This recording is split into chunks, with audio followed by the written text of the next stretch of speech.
Kung may simbolo ang extreme na katapangan ng mga Batanggenyo,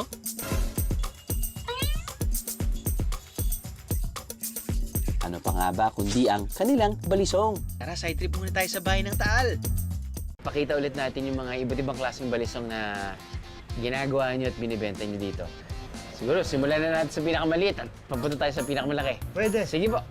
O, ito yung aming pinakamaliit na balisong. Para saan po yung pinakamaliit na balisong na yan? Pang tanggal po ng pimple? Pang tanggal ng dumi sa... Bali, pang ano lang to, yung pang akit sa mga ating mga Parikano na pag nakikita nila ay talaga naman sila ay natutuwa rin.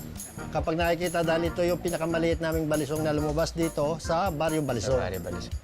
Okay, at pwedeng maging keychain rin siguro yan or Opo. whatever, no po? Opo.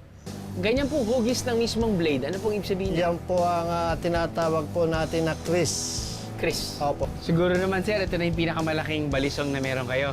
Bali, sir, hindi po ito yung pinakamalaki. Kung saan po, ito po yung kanyang anak pa lang.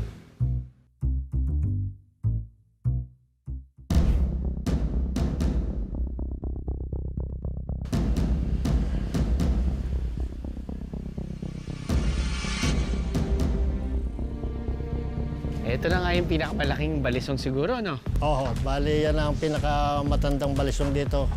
Siguro nasa 35 years na yan.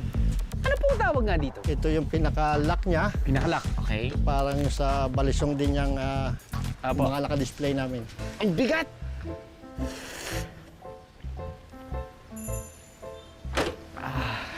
Pag nakahiga ako, ako 6-footer ako eh. So, siguro, I am the meeting is a biyahe. All you gotta do is just subscribe to the YouTube channel of GMA Public Affairs and you can just watch all the Behind the Drew episodes all day, forever in your life. Let's go! Yeehaw!